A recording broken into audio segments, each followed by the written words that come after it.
आदाब, सलाम, नमस्कार। Welcome to new India education trust motivational web series. दोस्तों, आपको मालूम है कि इस सीरीज में हम आपकी मुलाकात ऐसे नौजवान साथियों से कराते हैं जिन्होंने कुछ सपने देखे और उन सपनों को हासिल करने के लिए उन्होंने मेहनत की और बहुत ही कम उम्र में उन्होंने काफी कुछ हासिल किया है।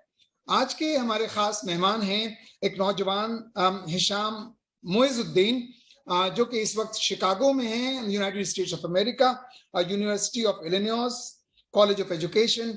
आप वहां पर बीएससी कंप्यूटर साइंस कर रहे हैं और आप बहुत सारा टैलेंट है हिशाम के पास। आप जो है वो आईटी स्पेशलिस्ट भी हैं, मल्टीमीडिया आर्टिस्ट भी हैं और बहुत सारे डॉक्यूमेंट्रीज पर आपने काम किया है कुछ ऑर्गेनाइजेशंस के लिए। तो आइए आज मिलते हैं हिशाम मोइजुद्दीन से। ओरिजिनली हिशाम का ताल्लुक हैदराबाद तेलंगाना से है, लेकिन आपकी schooling India international school Mangaf Kuwait में आपने 2019 में आप 12th क्लास आपने पास किया वहां से और फिर उसके बाद आप शिकागो में हैं। तो आइए मिलते हैं हिशाम से। Hisham, how are you? Assalamu alaikum, everybody. Hello. I am doing completely fine, sir. Thank you so much for asking. Alhamdulillah, it's been going well. And I just had my final exams for the spring semester, and I'm a little bit, a little bit free now, a little bit less occupied than before. So with a clear headspace, I'll be able to share a bit more and a lot of experiences that I've had since since my first day when I landed in the US. और तब से लेके आज तक क्या क्या बदला है, क्या क्या अप्स एंड डाउन्स मेरी लाइफ में आए हैं और क्या क्या चीजें न्यू इनकमिंग फ्रेशीज जान सकते हैं, सीख सकते हैं कि ओ ये ऐसे होता है वैसे होता है करके. So yeah, alhamdulillah. So thank you so much for asking. And how are you doing today? How is everything going? I'm good. बहुत अच्छा लग रहा है शाम तुम्हें देख करके, चूंकि बहुत छोटे को देखा था when you were only in class 5.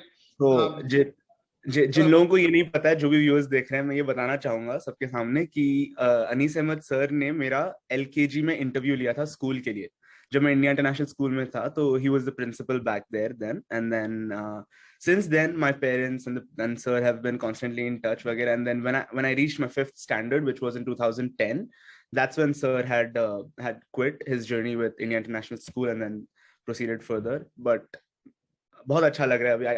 I'm not able to describe it in words. It just feels very nostalgic to me, and it's all a wonderful experience, sir. Yeah, Hisham, I'm really pleased to see you. You have grown, and now, mashallah, BSc आप कर रहे हैं computer science में. Hisham, I want to ask you, why did you choose computer science? So actually वो थोड़ी सी funny story है, क्योंकि मैं 12th graduate किया and then I always wanted to pursue a career in filmmaking. I've always been deep rooted with filmmaking and production, post production, film वगैरह में set में कैसे. I was always curious to know what goes on, and then I carried out a few actually quite a few projects in my school life. मैंने हमारे जो school के chairman थे पीए इब्राहिम साहब, उनके लिए काफी डॉक्यूमेंट्रीज मतलब ऐसे बनाई थी, और स्कूल के लिए भी काफी मतलब इवेंट्स होते थे, सब कुछ होते थे. तो वीडियो एडिटिंग करता था, बेसिकली डिजाइनिंग करता था, सब कुछ करता था. वैसे मैं चेयरमैन साहब अब नहीं रहे, अल्लाह से दुआ करें कि उनकी मग़फ़िरत फरमाएं. जरूर. अल्लाह ताला उनको जन्नत का बहुत ही आला दर्जा फरमाए इंशाअल्लाह. आमीन. जी. तो हाँ, तो वैसे मैंने की थी सारी चीजें और वैसे ही बढ़ता गया. बट देन लेटर ऑन ये हुआ कि obviously you need to have like a stable background. अगर आप कुछ परस्यू भी करना चाहते हैं अपना पैशन, तो वो बहुत ही मतलब लॉजिकल और जरूरी डिसीजन लेने के लिए आपके मतलब वो फेज होता है.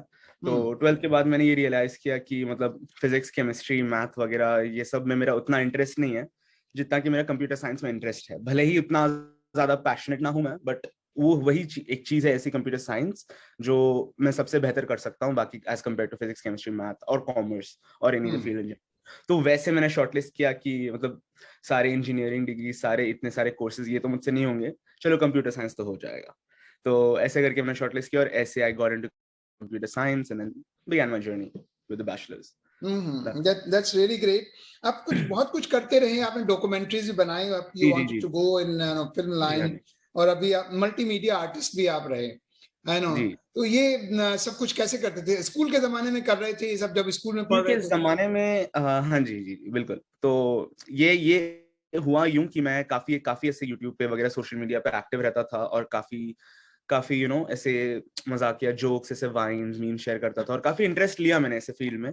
तो पढ़ाई के साथ साथ 9th स्टैंडर्ड से मैंने शुरू किया ऐसे रिसर्च करना उस फील्ड में क्या है, डेली डेली खुद से सेल्फ स्टडी करना, ऐसे थोड़ा बहुत करते करते करते थोड़ा खुद को स्किलफुल बनाया मैंने उस फील्ड में। और इतना स्किलफुल बनाया कि मैं एक पॉइंट पे फ्रीलांस करने लग गया था। I was like sort of getting paid for doing gigs online, and that happened and then I started working more towards it. But जैसे एक point आया 11th में ना, 10th के बाद everything gets harder, a lot of people who are watching this intermediate में है, 11th में, काफी लोग relate करेंगे ये चीज से कि 10th के बाद चीजें काफी बदल जाती है। आप मतलब हमारे लिए तो CBSE वालों के लिए स्कूलिंग ही होती है, बट इन जनरल अगर आप देखा जाए तो इंडिया में it's like a junior college kind of system. So that is a huge bump again. और वहां पे मुझे बहुत अपने आप को मतलब फोकस करना पड़ा पढ़ाई पे कि यार मतलब बहुत हार्ड हो रहा है, अभी डेडिकेट करना पड़ेगा थोड़ा टाइम। तो वैसे करके मेरा धीरे धीरे टच छूटता गया, बट अभी भी कंप्लीटली मैंने टच नहीं छोड़ दिया है। मैं अभी भी देखता हूँ काफी इन्फॉर्मेटिव वीडियोस उस रिगार्ड्स में, काफी अपने आप को सोचता हूँ कि अरे क्या नए आइडियाज ला सकता हूँ मैं, और या फिर मैं अपने इंटरेस्ट को अपने पैशन के साथ कैसे अलाइन कर सकता हूँ। तो ये सब काफी सारी चीजें रही हैं। फिर उसके बाद में यूएस आ गया, और जैसे मैं यूएस आया, मुझे एक टाइम पे तो नहीं but over intervals of time काफी चीजें हिट करने लग गई, पर्सनल चीजें, एंड लाइक काफी थॉट्स और काफी चीजें एज एन इंडिविजुअल मैं बदल चुका हूँ। मैं ये नहीं बोलूंगा सबको कि मैं जैसे मतलब स्कूल से ग्रेजुएट हुआ था और आज की डेट में मैं बिल्कुल ही अलग एक पर्सनालिटी बन चुका हूँ because of the So today I'm meeting a different Hisham. So can be said in a way, but आपके लिए I'm the same old LKG 3-year-old Hisham, and it just feels nostalgic again. तो तो काफी experiences रहे, क्योंकि सबसे major चीज तो ये होती है, मैं बताना चाहूंगा कि when you come from an Indian education system, specially अगर आप स्टेट बोर्ड से हो या CBSE से हो या फिर कोई भी अलग फील्ड से हो, तो you definitely will find it a little bit challenging, or if not a little bit, it's an added challenge to adapt to the coursework, the way the system works, the way everything runs around in America. So it gets pretty challenging initially, but उसमें आपकी काफी ups and downs आती है, आपकी grades शायद ऊपर नीचे हों, आपका GPA गिरेगा, आपको इतना मतलब बेसिकली कल्चर शॉक, और आपको थोड़ा सा एक ऐसे कॉम्प्लेक्स हो जाएगा कि ओ ये काफी लोग मेरे आसपास है, इतना सब कुछ परस्यू कर रहे हैं, इतना सब कुछ अचीव कर रहे हैं, मैं भी करना चाहता हूँ, मुझे भी आप में भी वो थोड़ा बहुत जागता है। बट देन फोकस, और फिर आप सबको इनिशियली ऐसे लगता है कि हमें तो कुछ नहीं आता, ये कैसे होगा, वो कैसे होगा, but this is the key यहाँ पे, if you just are consistent with your work and you know what you're doing, just consistency is all that matters. ये यहाँ पे आप ऐसे लास्ट मोमेंट पे सब चीज वगैरह आप एक्सपेक्ट तो बिल्कुल ही नहीं कर सकते, क्योंकि इट इज ओवरऑल सब कुछ इक्वली वेटेज देते हैं यहाँ पे, हर चीज को इक्वली वेटेज देते हैं। ये जरूरी नहीं है कि अगर आपको कोई अच्छी पोजीशन में जॉब चाहिए, ऑब्वियसली अच्छी पोजीशन में अगर आपको वो चाहिए तो आपको एकदम टॉप स्टूडेंट ही रहना पड़ेगा, आपको 4 पॉइंट स्कोर करना पड़ेगा, ऐसा कुछ नहीं। You need to have extracurricular activities as well. You need to have extra projects of your own, जो आप मतलब खुद से आपने उस पे काम किया हो, ऐसा कुछ पोर्ट्रे करने के लिए आपके पास हो, तो वो सब चीजें हो सकती है।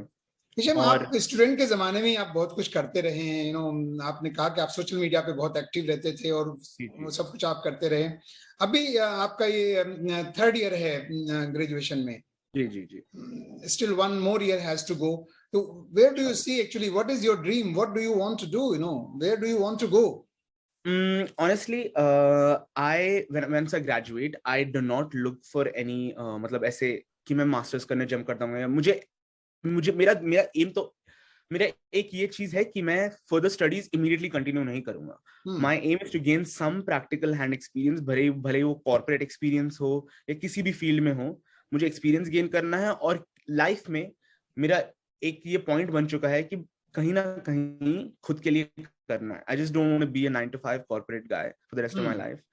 इंशाल्लाह will see about that. So ऐसा कोई क्लियर ऐसे कोई गोल नहीं है कि एक चीज अचीव करना है, but I really want to do something for my self, something that is gonna make both me and my parents and my family proud. No, I'm sure you will be able to do, because you know what you want to do, and you will surely do that, and I'm sure your parents will be happy to see you growing. Yeah. Hisham, I will come back to your school life. India international school में आपने 14 साल गुजारे होंगे, LKG से लेकर के और 12th class तक। कुछ वहां की कुछ यादें हैं, मेमोरीज हैं इंडिया इंटरनेशनल स्कूल मंगफ की? कुछ टीचर्स याद हैं तुम्हें अपने? बहरहाल बहुत ज्यादा दिन जरूर नहीं हुए, जरूर। तुम्हें पास आउट हुए 2019 में, पास आउट हुए, अभी जी जी जी। 2022 है, तो जाहिर है कुछ टीचर्स याद होंगे, कुछ मेमोरीज भी होंगी ऐसी। काफी काफी क्लियर मेमोरीज है सर, एक्चुअली सरप्राइजिंगली। तो हमारे जो दोस्त, मेरे जो दोस्त लोग थे 12th तक, हमारा जो फ्रेंड सर्कल, हमारा जो ग्रुप था, वो हम लोग अभी भी टच में हैं। और कई सारे टीचर्स से मैं अभी भी आज भी बात करता रहता हूँ, व्हाट्सएप पे हिटअप करता हूँ, मैसेजेस देता हूँ। और मेरे मेरे स्कूल लाइफ में अल्हम्दुलिल्लाह they've been nice, they've been really nice teachers, and I have been successful in building that close bond with my teachers as well. सो कभी कभार ऐसे ही हाई हेलो हो जाती है। और मेमोरीज के लिए, to answer that point of yours, there have been uncountable memories. मैं अगर अभी मतलब लिस्ट करना शुरू करूंगा तो शायद रात हो जाएगी नहीं, यहाँ कोई पे। एक आध ऐसी ऐसी मेमोरी, ऐसी इंसिडेंट, कभी शरारत की हो और उस पे कुछ बहुत सजा ज्यादा मिली सर। हो, अरे ऐसी कोई शरारत मेमोरी तो है? कब, शरारत तो हमने कब नहीं की है। मतलब हमारा लिटिल पूरा पूरा 11th स्टैंडर्ड हमारा शरारत करने में ही गया है। हम ऑनेस्टली मैं अगर बोलूंगा, मतलब 2 years, 3 years after college, after school life, मतलब teachers who are watching this, please don't come at me, but 11th standard में मैं और मेरे दोस्तों ने बिल्कुल पढ़ाई नहीं की, सिर्फ मस्ती की है। 10th मस्ती के की है। बाद, हाँ 10th के बाद जो एक मेरे अंदर वो आ गया था कि मतलब 11th ही है, अभी 11th इंपॉर्टेंट नहीं है, कोई मार्कशीट देखता नहीं है, तो अभी बस थोड़ा रिलैक्स करो, चिल करो, 12th में पढ़ा जाएगा जो भी होगा। बट ऑब्वियसली ये गलत है, ये बिल्कुल गलत है, ऐसा नहीं 11th होना चाहिए। मुश्किल होता है 12th क्लास से। बहुत ज्यादा मुश्किल होता है। वही तो है, वही तो की है कि वो बेस होता है, ये कोई नहीं बताता है, ये कोई नहीं हाँ। बताता है कि सब लोग बोलते हैं कि हाँ मतलब 11th आप कर लो, 12th तो हो जाएगी, 12th 10th का कंटिन्यूएशन होता है। नहीं, जब आप 10th से, जब आप अपने सेकेंडरी स्कूल से निकलते हो ना, that's when you start learning the base. अगर आपने उस टाइम पे बेस नहीं पकड़ा ना, तो आपको life long, if you are choosing a field, that's gonna cause issues, that's gonna बिल्कुल। Hinder your progress. नहीं सो नहीं, वो बिल्कुल इट इज हमने वेरी देखा है कि important 11th to class balance. में, 11th क्लास जो है वो बहुत मुश्किल होता है। और जो बच्चे, आई मीन 10th क्लास में टॉपर्स जो हैं, वो भी 11th क्लास में जब आते हैं तो उनको भी मुश्किलें होती हैं 11th क्लास जरूर में, जरूर सर, बिल्कुल। और उनकी परसेंटेज गिर जाती है 11th क्लास में। दो they do well in class 12th, but class 11th is really difficult, थोड़ा मुश्किल होता है, तो वहां केयरलेस अनडाउटेबली, नहीं होना चाहिए। अनडाउटेबली आई मीन बोर्ड्स, मैं मतलब क्लीशेड वे में ये नहीं बोलूंगा कि बिल्कुल इंपॉर्टेंट नहीं है, स्कूल डिग्री ये मैटर नहीं करती वगैरह, बिल्कुल करती है। But I tell you this one thing, ये दस्तूर है आपके करियर का या लाइफ का कि हर चीज is important for the very next level. अभी जैसे आपने 10th पास किया, तो उसके बेसिस पे आपका मतलब 12th ऐसे थोड़ा determine होगा कि where you stand. You graduate from your 12th, that mark sheet will be used for your college admissions. आप कहाँ पे प्लेस होगे, कैसे कॉलेज में आप जाओगे, कैसे लोगों के बीच में आपका उठना बैठना रहेगा, आपका एनवायरमेंट कैसा होगा, that is a very big determining factor. Once you're into college, especially like मैं 3 years into college right now, मेरे लिए 12th की मार्कशीट उतना मैटर नहीं करती है जितना मेरा फोकस मेरी डिग्री पे होना चाहिए। तो once I'm done with my bachelor's, masters के लिए they check your bachelor's, your work experiences वगैरह, वहां पे आपकी 12th की डिग्री मैटर नहीं करेगी। तो ऐसे चलता रहता है। हर the latest thing you do is what determines where you stand. So हर चीज इक्वली इंपॉर्टेंट है, हर चीज इक्वली इंपॉर्टेंट है। Hisham, you are in the university of Illinois, right? Yes. ये यूनिवर्सिटी का रैंक काफी ऊंचा है, मैंने देखा है, काफी हाई जी रैंकिंग यूनिवर्सिटी है यूएस में। जी। यहाँ तक पहुंचने का कौन सा तरीका आपने अपनाया, जिससे कि कुछ और जो लड़के या स्टूडेंट्स जो शिकागो जाना चाहें, यूनिवर्सिटी ऑफ इलिनॉइस में जाना चाहें, how did you reach there? It's a very good ranking university. Right right. So sir, मेरे मेरे केस में ऐसा हुआ था कि मैं ये एडवाइस सबको भी दूंगा कि अगर आपको कहीं जाना है या कहीं भी अप्लाई करना है यूनिवर्सिटीज के लिए, it it I mean do not hesitate back कि शायद मेरा एक्सेप्टेंस होगा नहीं होगा, मैं यहाँ, मेरा रेज्यूमे उतना पावरफुल नहीं है, मेरे पास शायद उतना एक्सपीरियंसेस नहीं, उतना सब चीज है नहीं मेरे पास पोर्टफोलियो पर डालने के लिए। तो डू नॉट हेजिटेट। जब मैंने अप्लाई किया था यूनिवर्सिटीज के लिए, मेरे मॉम डैड ने मुझे हेल्प किया था, क्योंकि मैं पर्सनली इंक्लाइंड था इंडिया में जाके पढ़ाई करने के लिए, जो कि गलत नहीं था। बट मेरे पेरेंट्स चाहते थे कि मैं यूएस में पढ़ूं, और मैं एक बात बोलना चाहूंगा, मैं यहाँ पे सिर्फ अपनी पेरेंट्स की वजह से हूँ, और ये जेन्युइनली सच है, क्योंकि मैं बिल्कुल ही इंटरेस्टेड नहीं था अब्रॉड जाने में। No, मेरे I parents, salute your parents, और that sure sir, today, personally wherever my you are, self, because of your parents, their support जरूर is जरूर। always there with you. Yes yes sir, अल्हम्दुलिल्लाह अल्हम्दुलिल्लाह, I am thankful to Allah for that, and उनकी वजह से ही ये possible हो सका है। But now 3 years into college I realise कि ये बहुत ही अच्छा डिसीजन था, जो कि अगर मेरे पेरेंट्स ने मुझे पुश नहीं दिया होता तो मैं एक कंप्लीटली डिफरेंट पर्सन कहीं और होता। नहीं, बहरहाल, ईशान, तुमने एक तो बहुत अच्छी हाँ जी, बात कही कि स्टूडेंट्स को हेजिटेट नहीं होना चाहिए अप्लाई करने में। अप्लाई बिल्कुल। करें जो है, और फिर जो है सब कुछ फिर पॉसिबल है। आपके जब आपके लेवरेज में आ जाएगा कि शॉर्टलिस्ट करना, आपके पास यही एक्सेप्टेंसेस है, इतनी जगह से आप एक्सेप्ट हुए हो, फिर आपकी चॉइस बन जाती है इन द एंड कि आप चूज करो आपको क्या चाहिए। तो वैसे बिल्कुल हेजिटेट नहीं करना चाहिए, फर्स्ट स्टेप तो वो है। और मैंने अप्लाई किया था मोर देन 7-8 यूनिवर्सिटीज में, and this is just one of them which I got accepted into. But काफी जगह से रिजेक्शन भी आया था, काफी जगह से स्कॉलरशिप नहीं मिली थी मुझे, काफी जगह से बहुत ज्यादा स्कॉलरशिप मिली थी बट रैंकिंग उतनी खास नहीं थी, और वहां पे जाके कोई फायदा नहीं था। Living expense, cost of living एक चीज होती है यहाँ पे यूएस में जो कि बहुत ज्यादा इश्यूज खड़े करती है लाइफ में। कॉस्ट ऑफ लिविंग एटलीस्ट मैं शिकागो की बोलूंगा वन ऑफ द हाईएस्ट है यूएस में, एंड टॉप में आई थिंक कैलिफोर्निया आता है, बट उसके बाद में यहाँ पे अगर आप रह रहे हो एंड अगर आपको एज अ स्टूडेंट बिना एकदम ऐसे पैसे उड़ाए फिर भी आपको एक मीडियोकर लग्जरियस लाइफ चाहिए, तो you need to be working on campus और इन द यूएस। तो मैं बेसिकली अभी ऑन कैंपस काम करता हूँ। I am an IT specialist for the college of education, and I am a student under the college of engineering for university of Illinois Chicago. तो उस तरह से मेरी side income. Are you teaching in the college of education? कोई extra class लेते हैं, क्या करते हैं? नहीं, एक्स्ट्रा क्लास नहीं होती है। जो मेरी position on campus, I am an IT specialist, which means that I am basically किसी भी क्लासरूम में या कोई भी कॉलेज ऑफ एजुकेशन के स्टूडेंट्स को, फैकल्टी को, स्टाफ को कोई भी इश्यूज होते हैं टेक्निकल सपोर्ट में।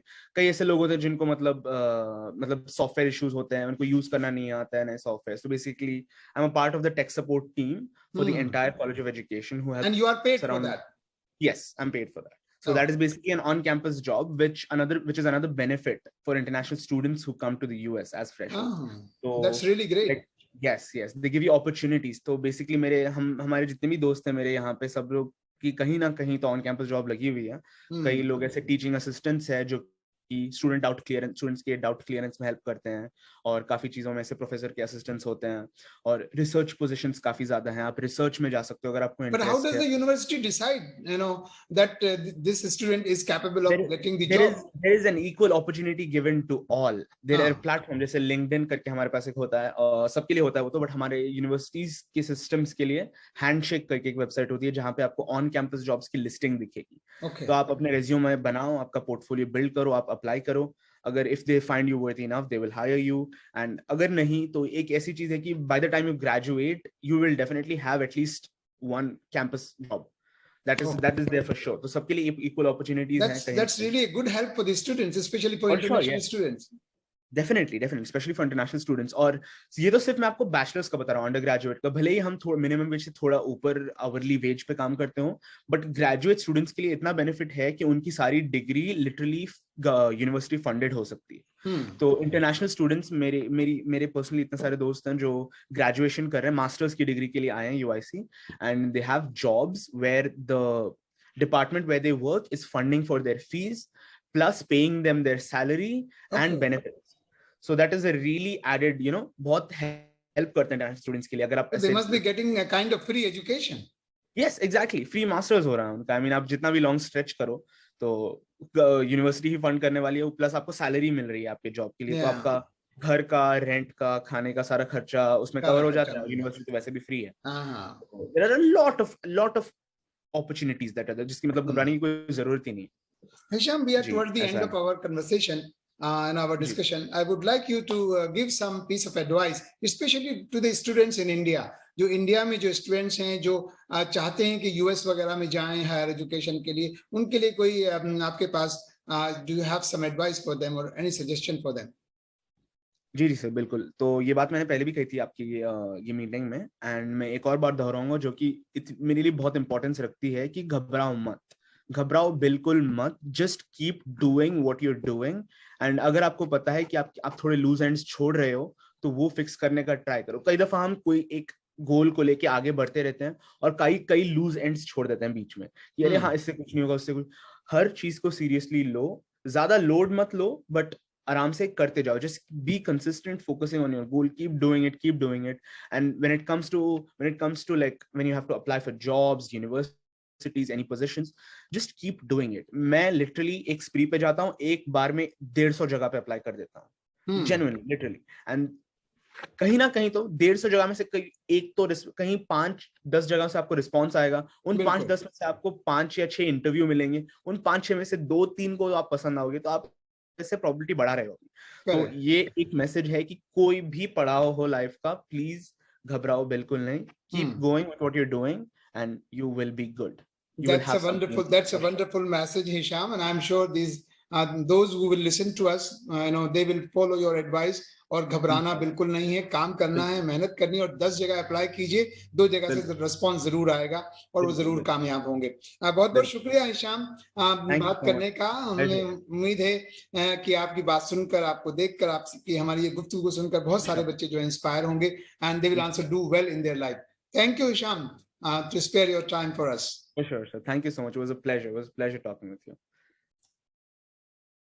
दोस्तों, ये थे हमारे आज के नौजवान साथी, नौजवान दोस्त, नौजवान मेहमान, हमारे आज के खास मेहमान हिशाम मोइजुद्दीन, जिन्होंने आपको एक बहुत ही अच्छा मशवरा दिया, खास उस नौजवान साथियों को, वो ये कि घबराना मत, जिंदगी के किसी भी पड़ाव पर घबराना नहीं है और आप कोशिश करते रहिए। आप 10 जगह अप्लाई कीजिए। अगर आपको बाहर जाना है, यूएस जाना है, यूके जाना है, ऑस्ट्रेलिया जाना है, कहीं भी जाना है हायर एजुकेशन के लिए, तो मेहनत करते रहिए, 10 जगह अप्लाई कीजिए, जानिए। आजकल जो है सब कुछ इंटरनेट पे अवेलेबल है।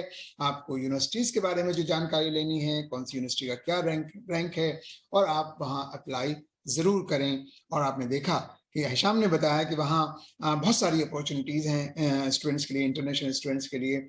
आप भी उन अपॉर्चुनिटीज से फायदा उठा सकते हैं। बहुत बहुत शुक्रिया। अगर आपको हमारा ये आज का वीडियो, आज की गुफ्तगू पसंद आई हो तो इसे लाइक और शेयर करना ना भूलें और हमारे इस चैनल को यानी new India education trust beyond classroom को सब्सक्राइब जरूर करें। अपने दोस्तों, अपने अजीजों, अपने मित्रों से जरूर कहें कि इस चैनल को सब्सक्राइब करें, क्योंकि ये आपका अपना चैनल है। बहुत बहुत शुक्रिया, धन्यवाद, thank you, have a great time.